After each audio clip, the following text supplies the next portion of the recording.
Hey everybody, it's Peggy. I'm back. It's been a hot minute since I have last made a video. Had some stuff going on, nothing that matters.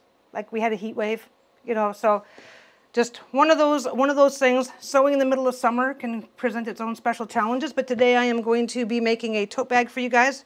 Show you what I'm doing and how I'm doing it, and we're just going to get right to it. There's going to be a quick cutaway, I believe, right now with the materials, so you'll have that to get started. I'll also list what I'm doing for sizes and dimensions down in the description box for anybody who wants to sew along, and I'm just going to get started.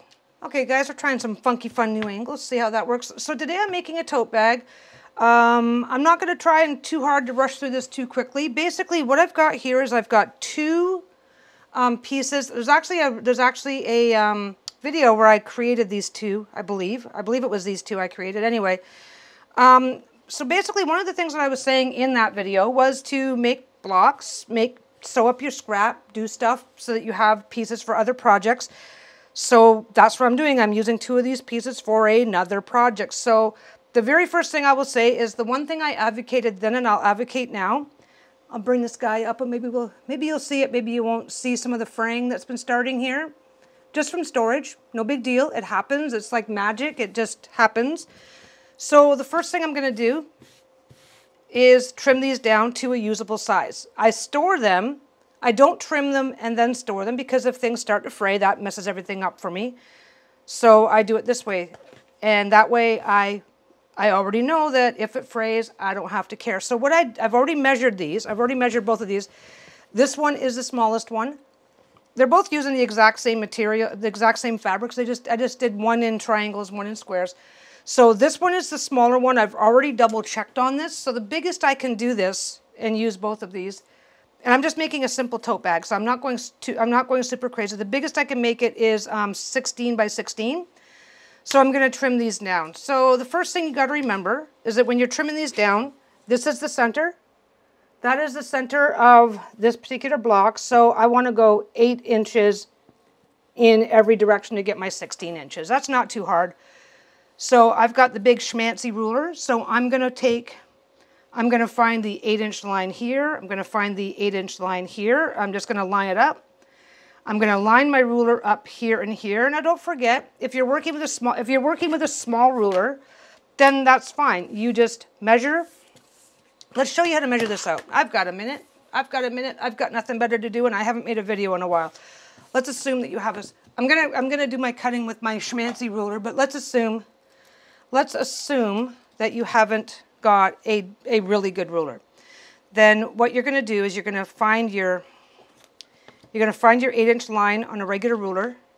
You're going to put your ruler right along where that seam is, where these four come together. I'm sure you guys can see where these four are coming together.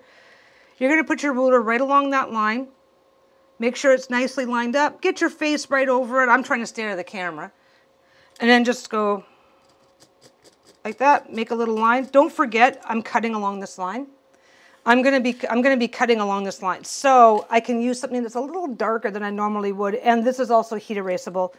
If you're using a pen or a pencil or something that doesn't erase, just go a little teeny tiny bit outside of where your line is. And that way when you cut, you know you're cutting off the darker ink.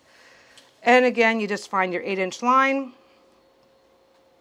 You find your 8-inch line, you go back over here, you make a little mark on this side. I think you guys are getting the point. So you mark your, so this is all you have to do when doing this. Mark your 8 inches, just like paper, just like art class in kindergarten. Just find your lines, mark them, and then just make another one here. Go down to the end, you know that's your end. Go to the end, line it up as best you can along that.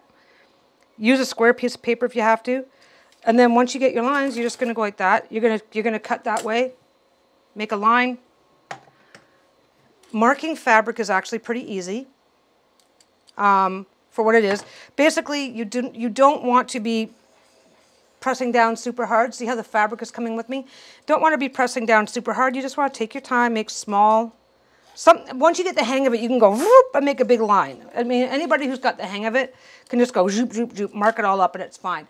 If you're just getting the hang of it, take your time, go over the same spot 2 or 3 times till it darkens. You'll be fine. So fabric, and again, if you don't have a nice rotary cutter with a big ruler, then once you get your lines in, just cut carefully. Cut carefully, take your time. These kind of rulers are not a necessity. I mean, obviously I think of it as a necessity because I'm lazy and I like to do this stuff quickly. These types of rulers are great for helping get things done a little bit better. So this is a transparent ruler. Pretty simple. You don't want your design off-centered, so I'm starting here and making sure that my 8 and my 8 are meeting up. So this is a 2-stage cut. Because this ruler is obviously bigger, you're going to go all the way from the top to the bottom. Don't try to go inside. Don't try to cut exact. Go across top. Don't get pulling and stretching it. Once you've got it laid out the way you like it, just try to move it gently, carefully, whatever. You guys get the picture. Find your 8-inch line again. So this is going to be the same thing. We've got this line that goes this way. We've got this line that goes this way. We're going to have to line it up a little bit differently because we're going to have to take, because of the way I put this one together, I'm going to have to go along this line while looking at that point and that point.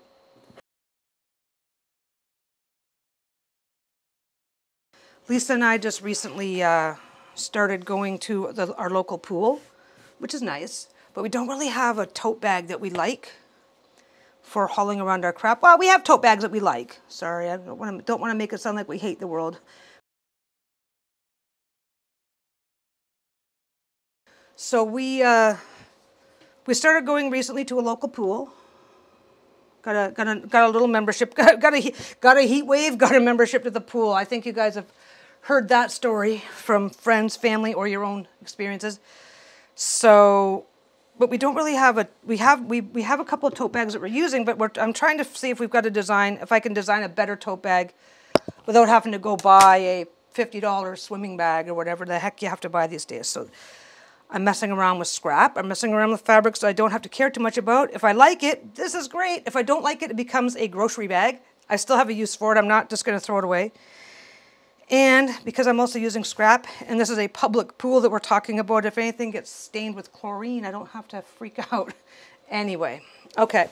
So that's step one. Take a 16 by 16 by 16 inch pieces of fabric. If you are using blocks, this is what you do. But I want my fabric to be 16 by 18. Because I'm going to do a thing called boxing, and we'll get to that. We'll get to that later. We'll get to it later, and you'll see what I mean. But what I'm going to be doing, once this is put together, once this is put together into two pieces, these corners are going to come off, which means that this entire design is going to shift down. It's hard to describe. You'll see it. You'll see it when I get to it. But I'm going to add, instead of having to trim this down, instead of trimming this down and losing that much. Let's get out of the way. Maybe I can show you. Maybe it'll make sense. Let's try. Let's try. So instead of taking 2 inches off here and 2 inches off of here, because that's what's going to happen when I make the sides of my bag, this whole thing is going to come down and be not. This whole thing is going to shift and not be centered anymore. It'll still look okay. I don't really care, but I'd like it to be a little bit bigger, a little bit nicer. So what I'm going to do is I decide on a contrasting thread. I have a nice orange. But what I'm going to do is I'm going to take both of these. I'm going to turn the camera in a minute. You guys get to watch the sewing. I've got 2.5 inch strips. So I need a 2.5 inch strip. 1/4 inch comes off this side because of seam allowance. 1/4 inch comes off this side, so it's going to finish at 2 inches. So I'm going to do a 16 inch by 2.5 inch strip here, 16 by 2.5 inch here. This is where the math. This is where you get baffled by the math. The last strip at the bottom is going to be 16 plus 2 plus 2. So 16 by 20. I mean, 2.5 inches by 20. So again, you should be seeing that at the very beginning of the video. And I'm going to sew these on both of these. I am not sewing them on the top because the way I finish the bag, this isn't going to be an issue. So let's get these on. Now, all I do all I've done is just done a 2.5 stitch strip for the entire width of the fabric because I work with this all the time. I will always, you know, I have uses for the leftovers, so I'm just going to sew them on. I'll trim it up later and it'll be fine. So come with me to the sewing machine, which means I'm just going to turn the camera but act like I'm doing something all fancy in the meantime to get that set up. And we will get this stuff sewn on and then we'll move on to the next step. Okay. Look, it's magic. We're at the machine now. So anyway, so basically, I've got some selvage here that I know I'm going to want to cut off in a second. So I'm going to go a quarter inch seam, top to bottom. And again, what you if you're working from your scrap, which is kind of what I'm mostly doing, then just make sure that it's a minimum of 16 inches long. If you're cutting for precision, then you want a 2.5 inch wide strip by 16 inches long on this side. This corner is getting cut off, but until it's time to cut it off, you'll see. We'll get there. I'm getting ahead of myself. Until it's time to cut it, until it's time to actually cut it off, you want to make sure you're actually putting the pieces where they're meant to be. It just makes it easier to make sure. It makes your next steps easier, even if you know, like I said, I know it's coming off, but I still want to sew it properly because the last thing I want to do is make a careless little mistake and then end up with a bag that doesn't look right. I'm just over here off to the side, finger pressing that out a little bit so I can get the next one on. So I'm going to go do the other side. So left side, right side. Now, if you have chosen, I'm going to go backstitch that a little bit. If you have chosen a fabric that has a direction, then the next step is going to matter because you want that third strip, the longer strip, you want that on the bottom. So I'll just go ahead and finish this. Keep going. My machine, if you guys noticed, the machine just hung up a little bit, which is completely normal. I don't know if you guys noticed or not. Maybe even we'll have to, maybe I'll have to try and do it again on purpose. But when I got to, I felt it and I could see it a little bit because I know what I'm looking for. When I got to this section here, when I got to this tiny section here where all these pieces are coming together at the same time, you can kind of see it better on this side. Everything just kind of, all of a sudden we hit a pocket of bulk. And the machine just made a funny noise. It kind of hesitated for a second. That's completely normal. And as long as nothing is like bunching up and getting hung up that way, as long as the machine is continuing to move forward, it's perfectly fine. You didn't break anything. Nothing's going wrong. Anyway, so I'm off to the side again, doing a little finger pressing. I really got to figure out my camera angles so I can get more of that. So that's all I did. I just came in here. So finger pressing is just open your fabric up. Ideally, ideally what you want is for all of this to go to the other side. The way your seam points can matter. Like if this is coming off this way, see it's still pointing that way, you're folding your fabric outwardly over it. If this is a particularly light fabric and it can let some color show through, this isn't a light fabric. I don't have to agonize quite so much, so I will do it the other way. But a lot of times what you want to do is have your darker stuff folding backwards onto itself. So you can actually like just get your iron and push it all that way and then hold it down. So I think I'll be able to show you guys better on a different project. This really isn't a project for that since I'm just making something that I'm not agonizing about. Anyway, okay. So when you're done, you've got your left and your right. I'm just going to wave this in front of the camera. Now, if we're assuming that we are having a, I don't even have an example. My God, I'm not even prepared. Yeah, here we go. So let's say that you're using this fabric. This is bunnies. It's got a particular direction to it. So what you'll want to do is double check your fabric. And if you're following along and the fabric you're using has a direction to it, then for this step, you want to make sure that this next piece, you want to make sure that this, that your next piece, that your bottom piece goes on the bottom.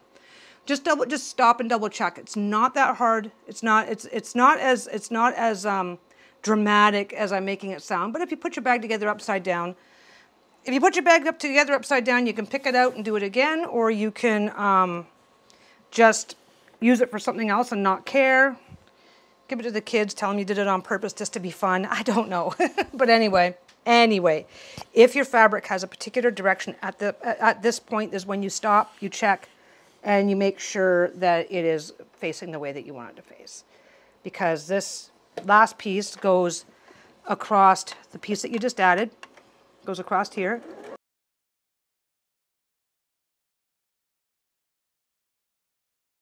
I'm just over here doing this again, getting my next one going.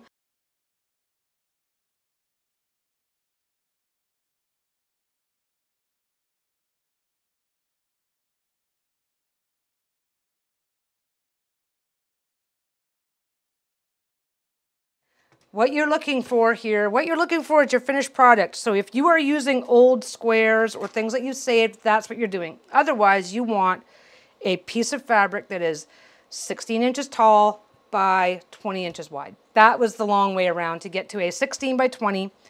But I want it to look cute. I cannot just sew this together and call it a bag and be done, because all this will eventually tear apart, ruin the bag. So I'm going to be moving on to my next steps, which is batting and a backing, and then I'm going to finish it with a no bind method. And we're actually closer to done than you think we are. So let's just go ahead and get this ironed up. I will be right back. Iron first, then trim. Easy enough. Trim it up, make it square. That's fine. I already know that is coming off. I think it's that corner. Yeah, that and that are coming off, so that's fine. But I'm still going to trim it properly anyway, because you don't want something to shift and get in your way and cause you a big ass freaking problem. Let's check where this fabric is. Yeah, I'm going to fix this piece of fabric. So what I just noticed was probably just a little fray. Where'd it go? It's on this. Oh, it's up this side. Let's see what happened. Where'd it go? There it goes. It's right here. A little piece of fabric, for some reason, pulled itself back out. The good news is, oh, it shifted. The good news is that this little piece of fabric, I'm not going to bother turning the camera, but I'll show you what's going to happen, and I'll show you where I finish it, because I'll be using a darker thread anyway. So this piece of fabric is obviously shifted while I was sewing it, and I didn't notice it went off the corner right there. So I already know several things about this project. I'm just making a tote bag. I'm not making anything that I'm going to be crying about if it doesn't work out to perfection. If it doesn't work, I'm kind of just experimenting. So basically, if something goes wrong, evaluate what you're doing. I am making what I hope to be a tote bag to use for swimming, throw bathing suits in and stuff like that. And if it doesn't work out as a tote bag, I'm just going to use it as a grocery bag. So with that in mind, I'm going to fix it, because I'm not going to care. It's not. Don't forget, when you go to public pools with a level of chlorine and stuff like that, if you're making stuff to go to places where you know that it's going to get damaged, the chlorine in a public pool is eventually going to damage this bag. So I can be a little more careless. I can get away with it. If I was trying to make a quilt or something that somebody was going to sleep with, I might be tempted to just take out this entire piece and redo it, but I don't have to do that. Just so you know, this is how we fix things. So I'm going to go back in here, and I'm going to start here, and I'm going to put that stitch back in, and I'm going to try and angle it in a little bit. So what happened was is that when I sewed, okay, obviously I was probably sewing looking at this side, and then didn't notice that my fabric underneath had shifted. So in order to fix this, what I've done is I started back here. I started at the top, which is why I was just bitching that it got eaten up a little bit. Doesn't matter. We'll go over that in a second. So I started back here, and I started in, and then just sewed it down. And where these stitches here, the yellow stitches, which I know you can barely see, but trust me here, there's yellow stitches. I went just on the outside of the yellow stitches, and then reconnected down here where I knew it was in enough to be safe and nothing's going to pull out. So that's how you repair something. The problem is up here, but start back a little bit, and then angle your way in until you're confident that you've grabbed it far enough in that it's not just going to fray right back out again. Because if you sew something too close to the edge, it's just going to the one row of thread frays and it's back out again. So this is fine. And because I was not paying attention when I was fixing it, it kind of caught up a little bit here. But I already know that when I put this together, I'm going to have a piece of fabric. See, it's right here. It's got a little tiny pucker. If a bag for swimming or a grocery bag, nobody's going to notice. Nobody's going to care. And my binding, it's a self-binding method, but the binding goes on like this. And then you have about you have an inch. Okay, I'm just going to, so you're binding like this. There's your green, there's the green. Oh my God, it's not even on the camera. Let me just get this. Man, I'm trying to be nice and do all this crap, and I'm doing it all wrong. Okay, so your binding is going to have about an inch sitting out. Then you bring it in, and then you bring it in. So that, the worst of that section is going to be covered up anyway. So I don't know how to explain this in a way that makes sense, but if you make a mistake and it happens to be near an edge, think ahead to what your edge is going to look like when it's finished, and quite often it takes very little to fix them. I probably could have just left it. Because it was close enough to the edge, but I just didn't want to leave it on the off chance that it would continue to fray backwards away from the edge. But yeah, if you have, like, that's why so many people don't bother backstitching at the very edge, because this is going to get completely covered up with my edging. It's not going to matter. Nobody's going to see it. If you're going to make a bag that is made of this, if you're going to make a bag or anything with a block, it does have to have a backing fabric. You can skip the batting stage. You can skip the batting if you want, which is, this stuff. You can skip all this stuff and just move straight on to your backing and finish your bag if that's what you want to do. We don't want to do that because we're just so special. I cut this a little big because I had originally thought I was going to be using a different piece of fabric. I have 2 layers of batting here. And I'm confident that these are the same size. What you want is you want to cut it right along, so this, you don't need any extra sticking out the side.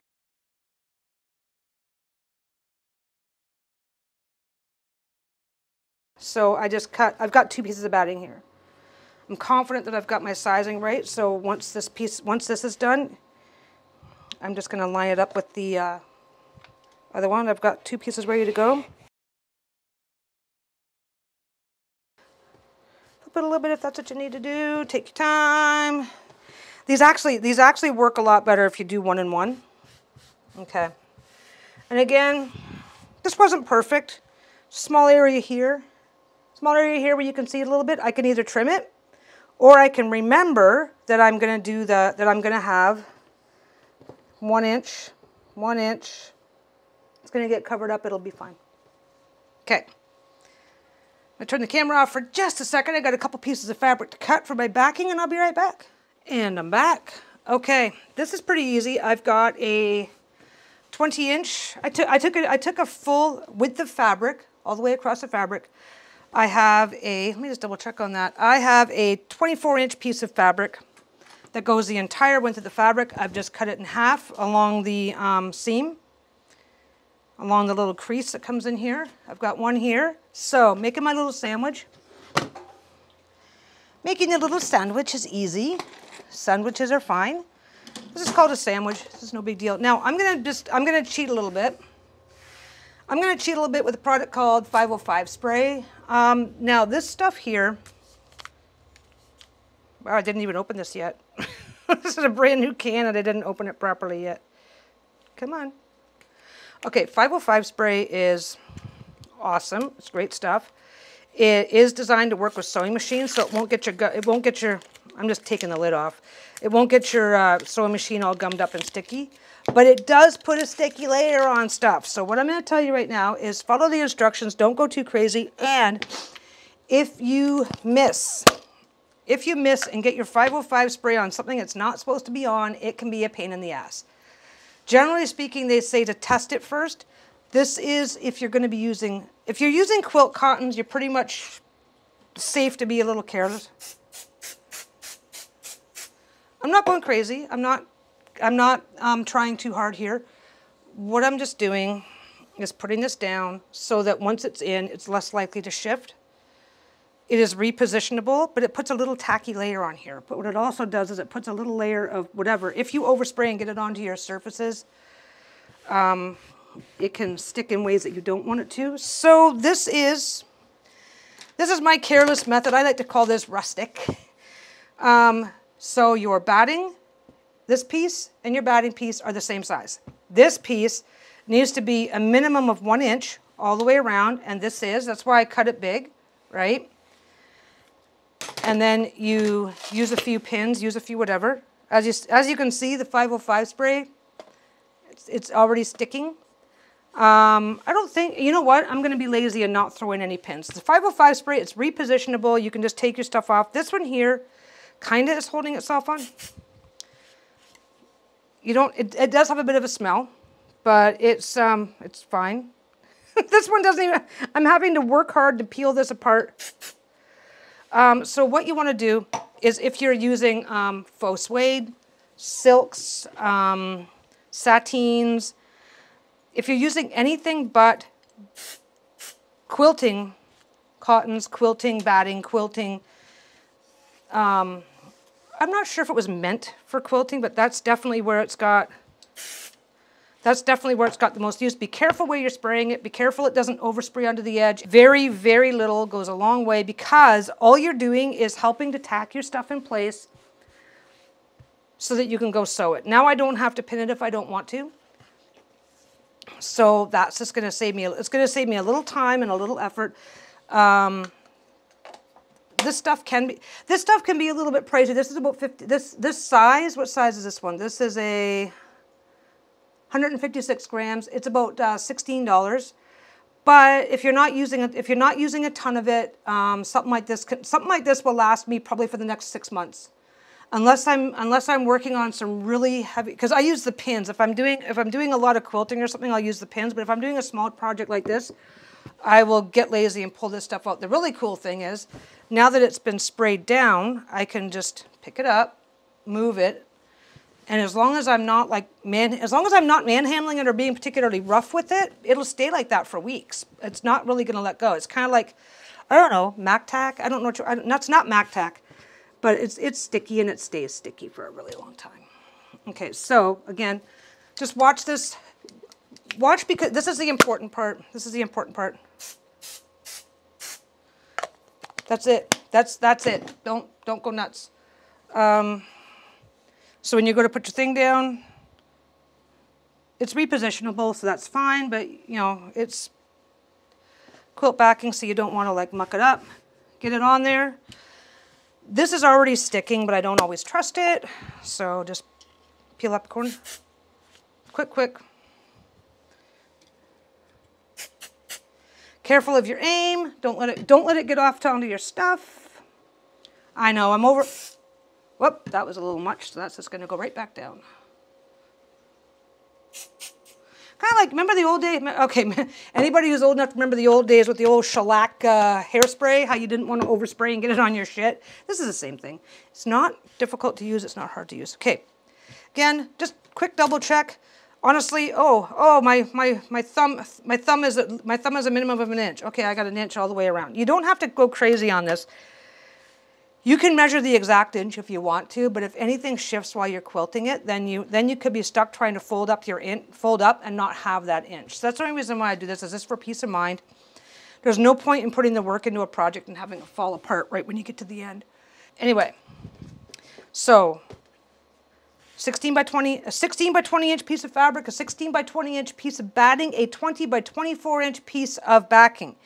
So if you are just looking for a generic bag, you're not carrying a lot, you don't really care, then you can just take this piece here, as long as it's a solid piece, and just go right to the end, putting it together, boxing it, getting the handles on it, and you're done. If you don't care about having a fluffy bag, you can leave the batting out and just use this piece and this piece. If you are using anything that's pieced together in blocks in this type of stuff, you have to have a backing fabric on. I think I covered the obvious. So yeah, here we go. So we are going to, I'm not going to put a pocket in this. I was going to put a pocket in this, and then I realized I don't care about putting a pocket in this. So I'm just going to go ahead and quilt this up. So what I'm going to do with this one is I'm just going to go like that, put a few in. I'm not going crazy. I'm not going, okay. I'm not going crazy on this because the batting, which is this part, comes with a rating. If this batting is rated for 10 inches, which means that my line, if I have a 10-inch piece of batting, I have to have thread all the way around.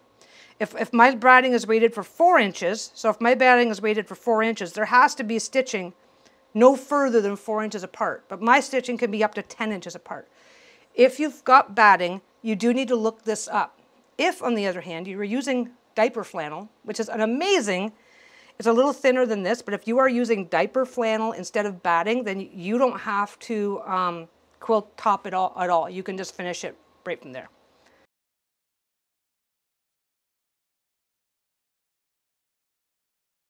Okay, so you just screwed up. I just screwed up. You just screwed up. You just ran out of bobbin. You ran out of bobbin thread. So here's where my last stitch is, right here. So I ran out of bobbin thread. This is my last stitch. Every now and again, when you're starting a stitch, you can get a little bit of a knotty, thready thing just on the very bottom of the first couple of stitches. It's not a big deal. One of the ways that you can get around that is to grab your top thread. I know you guys can barely see it. I'm using it because of the contrast I'm using, and just hold that. So my last stitch went in about here. I'm backing up about 1 inch because when you run out of bobbin thread, when it happens like that, there's no opportunity for a back stitch. There's no back stitch here, and I don't want things to unravel later. I don't necessarily have to back stitch, but I'm going to throw 1 in. One. I don't want to throw a ton of back stitches in because I don't want a ton of bulk here. Try your best to stay exactly on that line that you just created. I held this with a little tiny, not a lot of tension, just enough so that it can't get pulled under and create that little knot. And then I'm going to do that.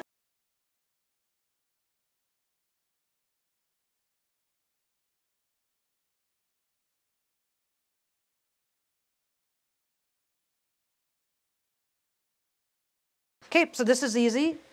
And again, I would be trying a lot harder if I was selling this, if I were trying to do a day bag that I planned on using for, it's funny, okay, I also have to make a doggy day bag for when we're hauling the dogs around doing stuff. I'll put more effort into that because I'll be using it all the time.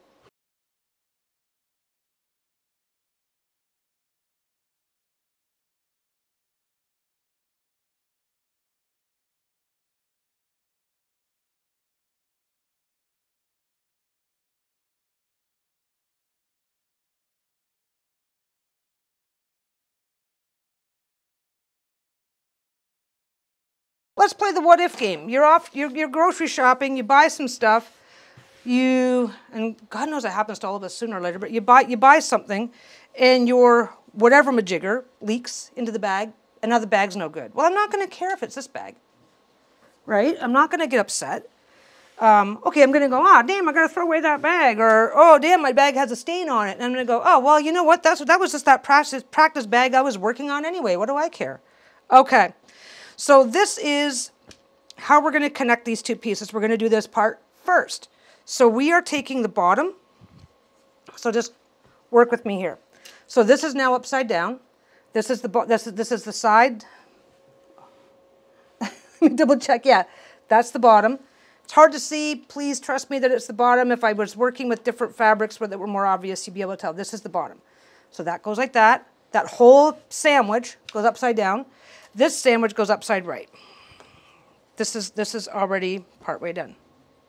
Yeah, that's right. That goes there. Okay. So now I'm going to go and find my centers. That's easy. Find the thread. Find the thread. Now this is where you go, ooh, this is rustico. This is all rustic, people. Use a pin if you want. So you just go into there, through there. Make sure you're on the stitch line that you made. You're done. Go to this corner. Do it by look, do it by feel, go back and forth. Line up these corners. And good enough is perfectly fine. This is going to have a slightly rustic look to it. This is another reason why I really like this particular design. because there really isn't a wrong way to do it. Okay, so then this side here, now, sometimes, and I do think I have to take that center, I have to take the center pin out. Because these were made of scrap and they were made wonky, like nothing's the same size, this is slightly off center, so I don't get to, if your stuff is lined up properly and you get to match, if you get to match your center lines, hooray. If you don't get to match your center, if you don't get to match your centers properly, that's fine too. I probably just want, oh yeah, this is the one I had to eyeball it, so this probably just shifted and went off to one side a little bit. Anyway, get your corners are what matter anyway. So get your corners, line them up. So what you are lining up is your, you don't really care about this part, you care that this piece here, you care that this section here, this fabric and batting is lining up with the fabric and batting on this side. Let this side, let the backing go wherever it wants to go. We don't care. We don't care. This is an exercise of not caring. We don't care about anything but the final results. So yeah, these aren't going to line up perfectly. Just fine. Don't worry about perfect. Get a pin in there if you think it's going to make you more confident.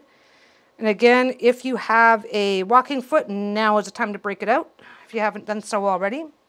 Okay, now we are going to turn this again. So these are matched up back to back to make our bag. We are going to start here at the edge, eyeball it best you can. I'm taking the pin out now. I don't always use a pin because you've got so many layers here. You've got so many layers here that you can feel it. Okay, so get in there all the way from the end, back stitch if you have to. Don't agonize. Your first question. Oh, those look a little off-centered. Yes, it's rustic. Answer every question with yes, it's rustic.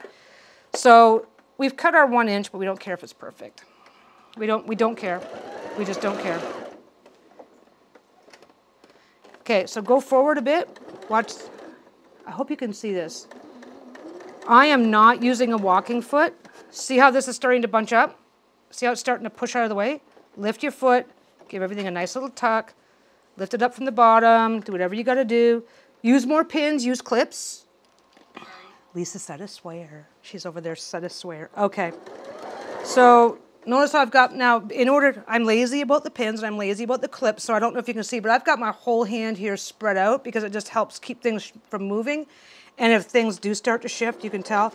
So I am stitching exactly where the batting, I'm not stitching into the batting, I am stitching where the batting touches the edge. So the only spots that I'm stitching up, the only place where I'm actually getting thread is on these 2 backing pieces. That's it.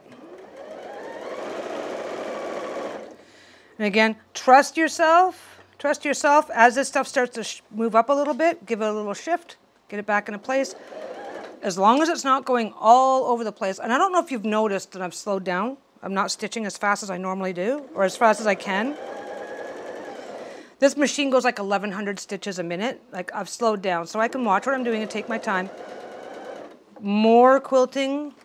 If I'd have taken the time to put in more lines, then this stuff would be less likely to shift.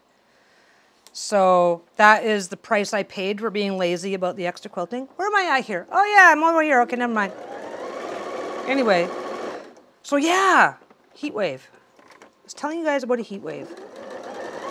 It was weird because it's not, under normal circumstances, I think we would have been okay. A little uncomfortable, but okay, right? But it was just brutal. Okay, so this corner is not, and again, I used the 505 spray as well, so I didn't pin down as much because I can be lazy. All the way to the very end. Put in a little back stitch. You don't need to go crazy. Done. Okay, so now we got the whole thing stitched together. On the back, it's a single solid piece. It looks single and solid. Oh, hey, that lined up. Isn't that cool? Okay, so we've just connected this square to this square by sewing. Let's see if I can show you. Right there. Let's see, there it is. Let's turn it around and show you that side. Let's see, right there. So I made sure that everything stayed lined up, but I did not stitch this I only stitched the 2 backing pieces. And now it's all stitched together. So now what we're going to do, I'm not going to use pins, but I'll show you what to do. Open it up. Okay.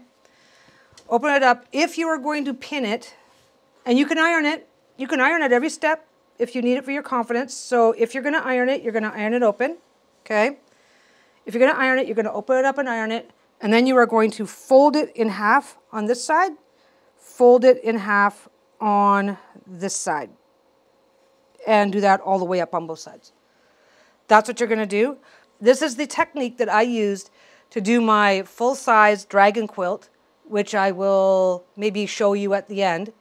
Once you master this technique of how to put these pieces together, then you take this piece, then you can take 2 of these and put them together here and have 4, have 8, have 16. You can build massive projects out of this. Okay, we're going to go back over to the machine. I am going to be lazy because I am not worried about this. If you are getting a really nice clean look and you want to keep that going, then yes, stop and iron, pre-fold. Just fold it in, put a little pin, Take the time to do that. So I left it open. Hold it down. Start with one side. Fold it in. I'm just going to fold the first 3 or 4 inches in. Fold the first 3 or 4 inches. So I folded it under. I think everybody knows how that goes. You are going to go from the very end again. You are going to go as close as you can to the edge. And have a pair of tweezers handy. Like, I just found a big long thread. Not sure where it's supposed to go, but I can tuck it all the way in. Because don't forget, I'm closing my seams. I'm closing my seams right now. Let's see if I can get a better look for you guys. I'm closing my seams right now. So start going. Take your time. Again, walking foot would be helpful, but is not necessary.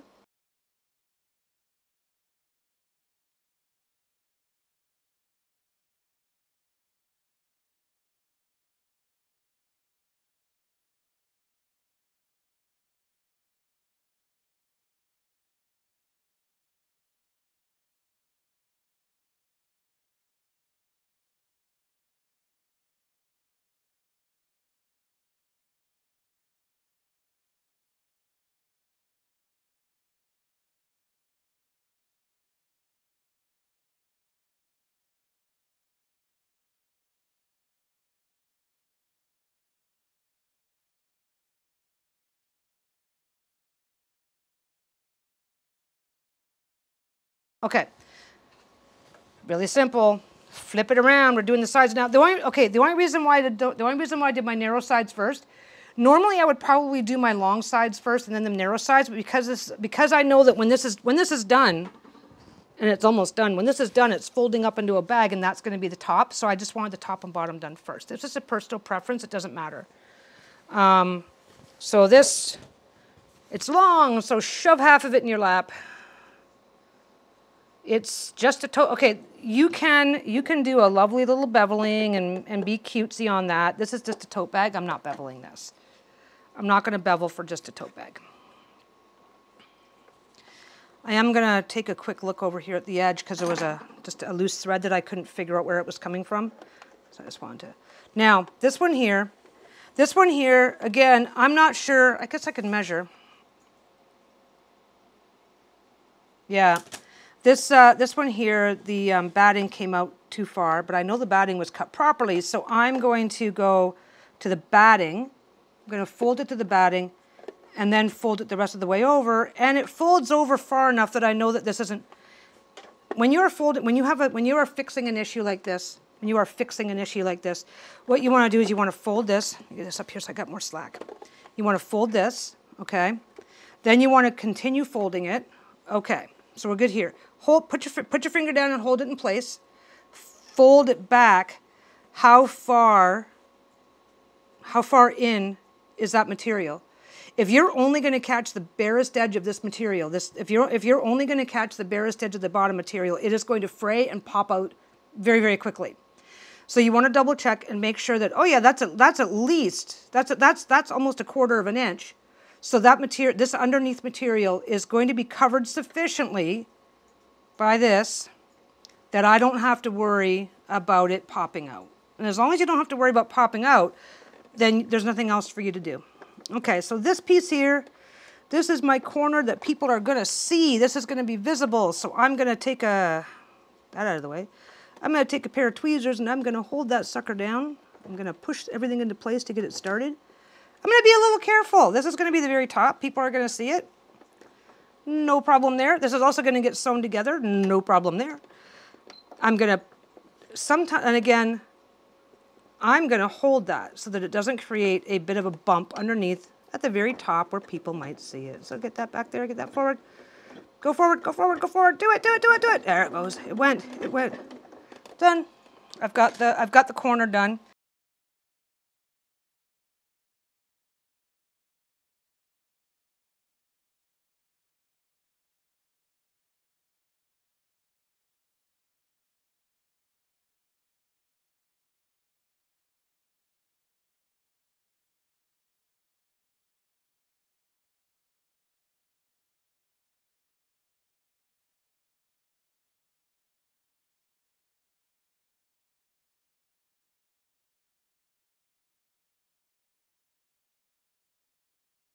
Sometimes if you're not using a walking foot, which walking feet take time, you know, their walking feet, it can be hard depending on your machine.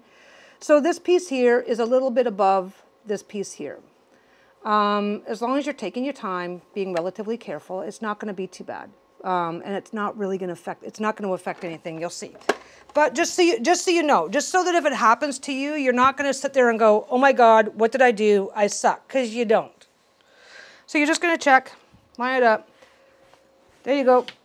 And if it's not perfect and something shifted so that this is in and that's like that, you don't care. You're lining up these. So if you're lining up these and one part is a little bit pooched out and the other, you know, if this part's short longer and that, you don't care. It's just not that kind of a project. So you can do it this way and that's fine. Or you can, actually, you know what? I will do it this way so you guys can see what the differences are. So just fold it over with the outside, fold it over to the outside like that. Inside, you're fine. Now, what I've got today, and it doesn't matter, I'm going to be using these for the, I just happen to have an extra set of handles laying around. I'm going to use these. This particular design, you're going to attach your handles after at the end. There's other bag designs where you have to attach your handles as you go. This is not that kind of a design, so we're not worried about the handles yet at all. So you can do it either front, you can do it either way you want, and just what we're going to do is we're going to fold it in half. We're going to leave the top open, and we are going to sew all the way up that side. I prefer to start at the top and go down. I am going to do what's called boxing the corners. So if something doesn't quite line up, I want that to happen at this end because boxing the corners requires cutting this corner off and then sewing it back together. You'll see what I mean, but because I'm boxing the corners, I'm going to line up my top. If I were not boxing my corners, I might be tempted to line up my bottom, but you usually do line up the top. So I'm going to start here. Now, sometimes we've got a lot of layers of fabric to go through. So, a little trick, if you don't quite trust your machine to be able to handle it, I'm going to see what mine sounds like, looks like. For starters, don't go too fast. Try to maintain a consistent speed. Don't just slam on the pedal. We're good. Okay. If you're not 100% sure that your machine can do it, just manually always turn your dial towards yourself. Get on the end, manually turn your dial because this is weird. I don't know how to describe this. Let's get a little further down and I can show you so I can have everything out the back. Every now and again you'll have a section in here where like maybe there's some stitches that are lined up one on top of the other or something. Every now and again you'll be like going down and there's a spot where it's just like really, really thick. Because maybe the way things are folded, maybe who the hell knows what the maybes are. And so maybe by just shifting by 1/10 of an inch, you're avoiding whatever that tight, heavy spot is and can suddenly get the needle in. And sometimes you can do a better job of just getting those first couple of stitches done by manually rotating your machine.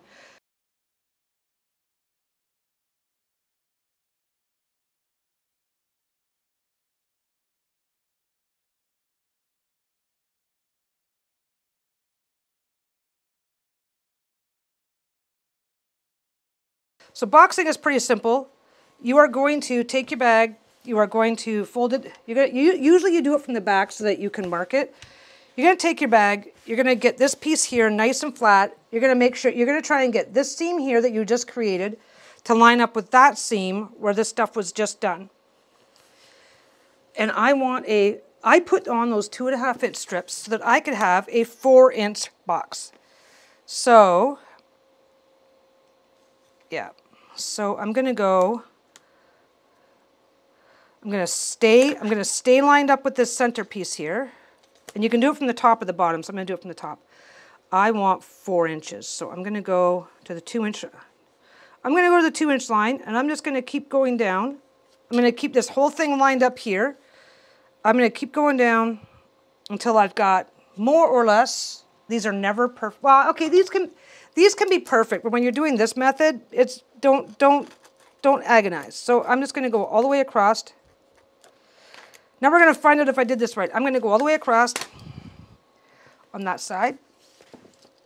I'm going to go all the way across on that side. And I'm going to, and like I said, I'm wiggling this one in to make sure that I try to get that lined up with this. You can put a pin through here and then through there. There's lots of ways that you can do it. Just take your time. I'm used to it. I'm doing it a little bit faster, obviously. So I'm just going to go 2-inch line, back up a little bit, back up a little bit. 2 inches, 2 inches. That's it. 2 inches. Shoop. Okay. Nothing. Before you box it, you're just basically going to have the inside, it'll be just 2 completely flat squares. Boxing it, what this does is lets me mark, sew, and remove the corners all as 1 step, 2 steps, 3 steps. I didn't like how that one went across the center, so I just decided to back it all the way up. Now, if you are, see us do that, cut it off. You're done. That's gone.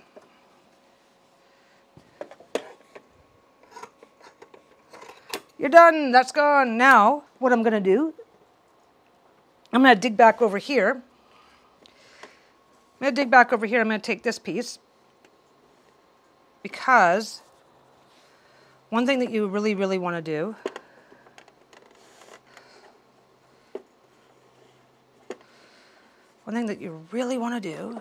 come on.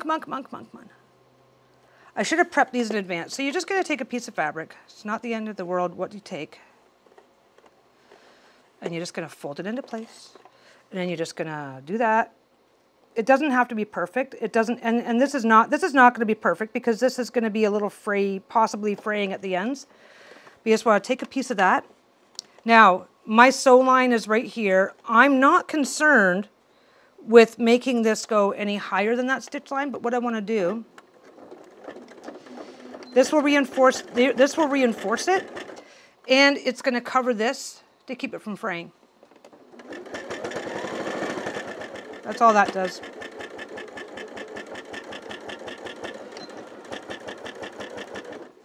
Done. So we're just going to go like that. We're going going to carefully go like that. I'm not even going to show you guys yet. Deck with you guys. I'm not showing you nothing. I'm going to finish this first. Ha ha ha. Now, again, I'm not measuring this because I didn't really think to measure it, but let's measure. You're going to want a piece of fabric that is about, so that's 4 inches, so you're going to want a 4.5 inch piece of fabric. If it's a little bit more than 4.5 inches, you'll just trim off the excess, but you're going to want a 2.5 inch by about 4.5 inch piece of fabric. And you're just going to want to, you just fold it in half, then fold each side in half again. This is just bias tape. This is what they call.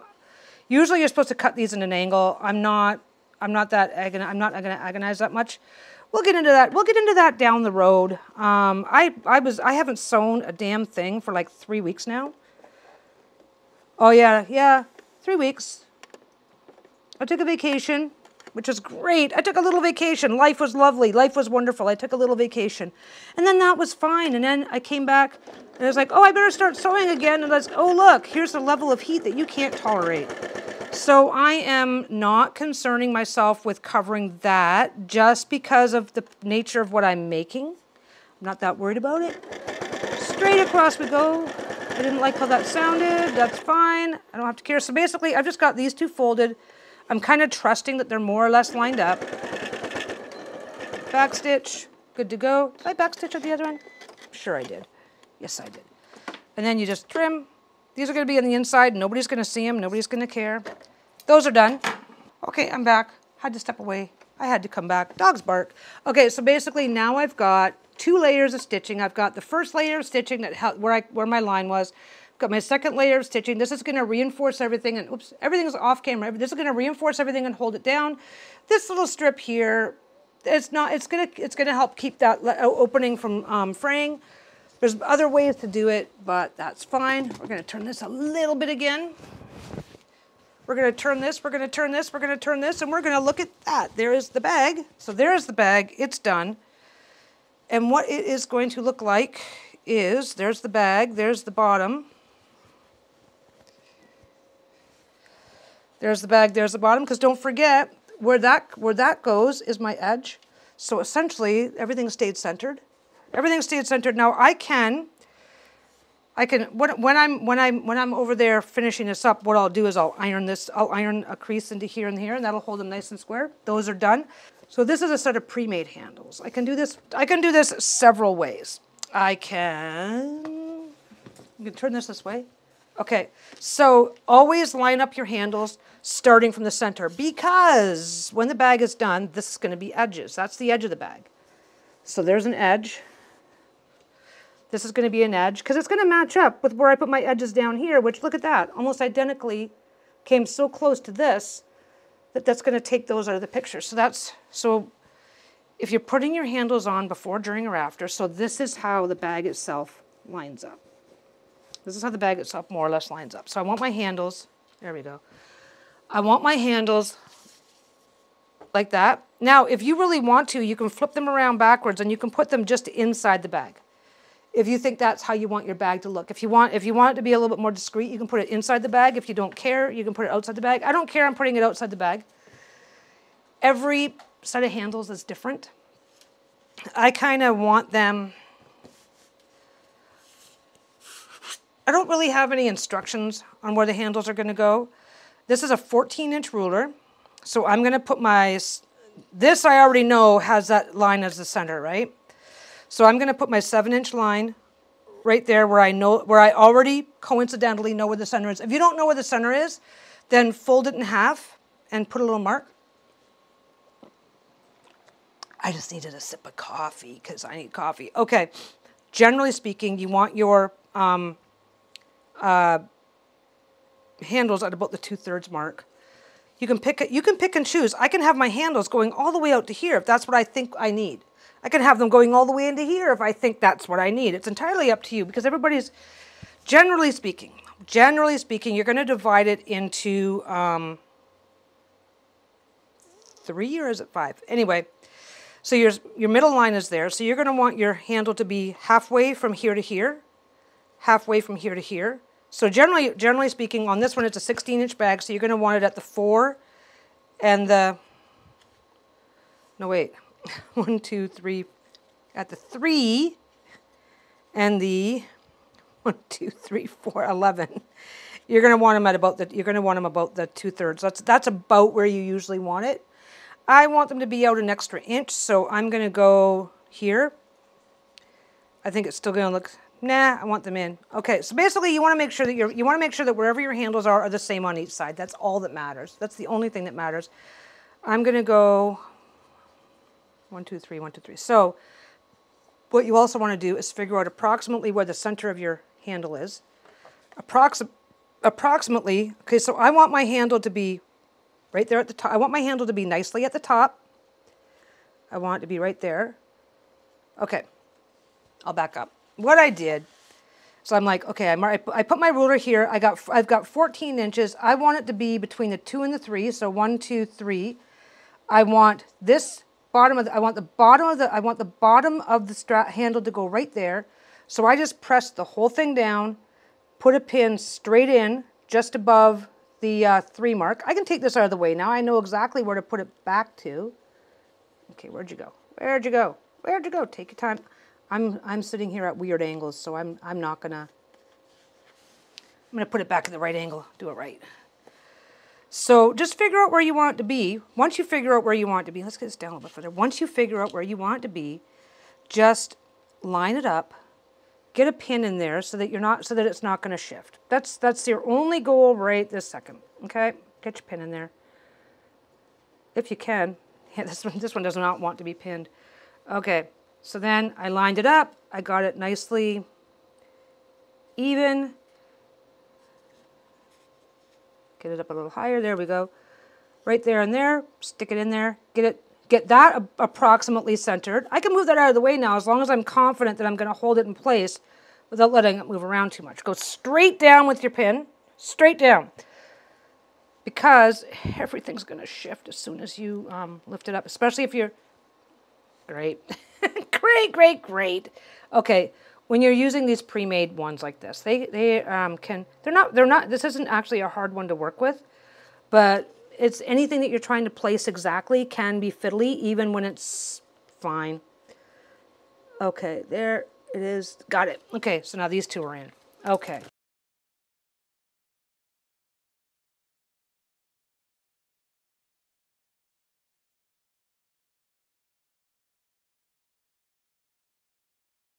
For these type, this is just like a rope handle, and this is the end of it. This has been folded down. For me personally, generally speaking, oh, let's see, I'm not 100% sure that it's, there we go, it's a little bit better. Wasn't in focus, kids. Okay, this has been folded down. I like to go just above because that's a lot of bulk of a heavier fabric to go through. I also like to start in just a little tiny bit. I like to start in just a little bit, tiny bit, so I can back up to the edge with a back stitch, go across. You can sew these on any way you want. The standard is to do a line. The standard is to do a line and then flip it, go up to this corner, and then go down to there, go up to this corner. I'm not going to do that. I'm just going to go across. I'm going to find that line. It's hard to see. That's the cost of doing business. And I'm just going to line up beside it and do a second line above it. That's all I'm going to do.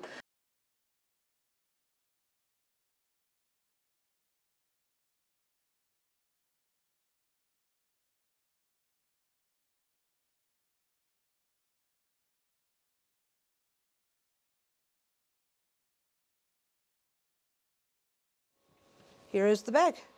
It is done. It is ready to go. It is square. It stayed square. And that is how you make a swimming tote bag. So thanks for hanging out with me and listening to me babble. I'm going to go trim off the, oh yeah, by the way, there's the extra threads. So they're not too bad on the inside. I just got to trim off the loose threads, and I've got a bag that I am going to take swimming. I'm going to take next time I go swimming, and that's going to be my swimming bag. This is done. This is my bag. This is easy, and if you guys want to make one of your own, now you know how. So you guys have a great day, and I'll be back again with another video soon. Thank you. I almost forgot. I told you guys I was going to show you my dragon blanket, and there it is. Anybody who watches my wife's channel or has seen my Facebook page has seen this laid out properly, but I thought I would bring it in. I thought I would bring it out just to show you guys. It's hard to see, red on red on red. I know that this isn't the easiest to look at, but you can see right here, see that? See that where I put that square and connected it to that square and then connected those two to those two? This is the quilt as you go technique. This is what the quilt as you go technique evolves into. a queen size blanket that looks absolutely gorgeous. I'm proud. This is something I'm really proud of. This is the one I said I did like back in June. Okay, anyway.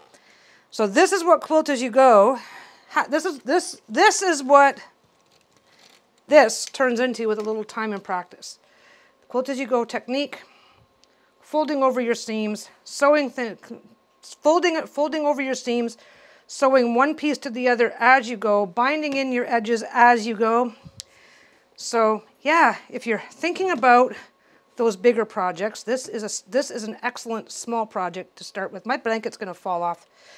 My blanket's trying to fall off. So that is my tote bag. That is what I do with this design.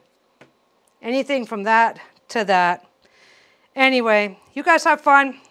Thanks for watching still. Thanks for sticking around for this part. And I will be back soon. Don't forget to like, subscribe, follow, and do all those happy things so you can be notified next time I have a video out.